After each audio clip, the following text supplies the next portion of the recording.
Good afternoon, everybody. Chag Sukkot Sameach, even though we're almost at the end of Sukkot, and welcome to the Israel Brief, brought to you by Lay of the Land. I'm Rolene Marks, your host, bringing you the top stories from Israel and surrounds every Monday to Thursday right here, and also on YouTube. So if you want to watch us on YouTube, no problem. All you have to do is look for the Israel Brief, and you really help us by clicking on the big red subscribe button. Remember, the more of you who subscribe, the easier it is to get Israel's message out to the world. So let's take a look at those top stories before we head off into the weekend, and we begin with the COVID-19 virus and the ongoing crisis here in Israel. Although in the last 24 hours, the contagion rate, as reported by the Ministry of Health, is at its lowest level in 3 weeks. This is very, very good news, and the Prime Minister is cautiously optimistic. So where to from here? Are we going to lift lockdown? What's going to happen? So what we do know so far is that although the contagion level is going lower and declining, the big concern is the toll that seriously ill people are taking on the healthcare systems. Care workers and hospitals are still concerned that there is still a high amount of people who are seriously sick in the hospitals. From an economic perspective, the Bank of Israel governor as well as the finance minister have appealed to the government to please open small businesses with up to 10 people with immediate effect. They are very, very concerned about the growing rate of poverty and unemployment happening in the country, and this could go a long way to helping to restart the economy. Yesterday, the Prime Minister announced that he is open to quick testing in places like Eilat and the Dead Sea, where there are a high level of tourists, to try and reawaken the tourist industry there. And there is still concern that the ultra-Orthodox comprise 51% of all COVID-19 infections, and this is a very delicate subject, not just here in Israel, but in places like New York, where the rules of those kind of communities often clash with the COVID restrictions put in place by government and healthcare professionals. Not an easy area to navigate, one that needs as much sensitivity and understanding, but also as much control as possible. But I tell you somebody who is in control, and that is our president. President Reuven Rivlin has joined Zaka.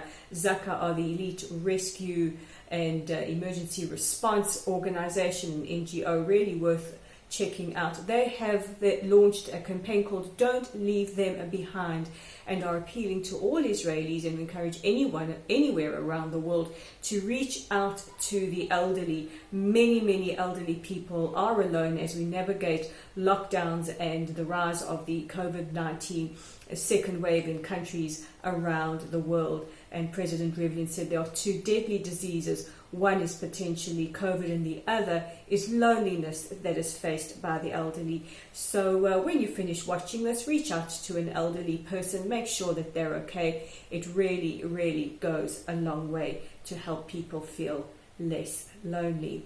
And now we look to the United States, to the vice presidential debate that took place last night, a lot more subdued than the presidential debate that took place last week.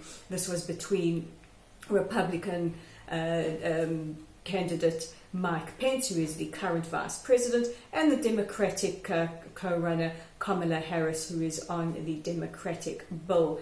And one of the hot issues they discussed was the Iranian deal, and Kamala Harris criticized President Trump for withdrawing from the Iranian deal, saying that this has put the US in a state of less safety than it has been. And Mike Pence, he retorted by saying that we can't forget that Iran is the largest sponsor of state terror.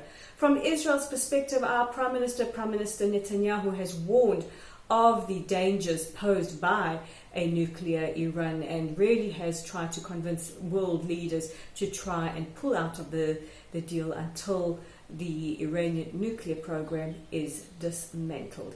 And our final story takes us now to Europe, where 20 multi-party parliamentarians have written a letter to the EU to ask them to please withhold funding to the Palestinian Authority. This is a certain amount of funding, and they've actually appealed that until racism, anti-Semitic hatred and incitement of violence is ended in the schools, the funding should cease. This has long gone to perpetuate the cycle of violence that happens between Israelis and Palestinians.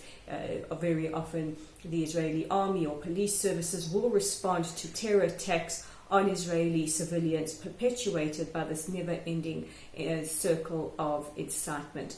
So we really hope, for the sake of peace, for the sake of safety in the region, that the EU pay attention and demand that incitement of hatred stops. I mean, just a couple of weeks ago, Saudi Arabia, their leadership put out a ruling that this kind of incitement and anti-Semitic teaching will no longer be allowed in holy places and in schools. So we really hope the Palestinian Authority follow suit. Those are the top stories as we head into the weekend, and a festive weekend it is. We will be celebrating Shmini Atzeret and Simchat Torah, the festival of the Torah, where we celebrated, and unfortunately Israelis won't be able to dance in the streets as we normally would have because of COVID restrictions.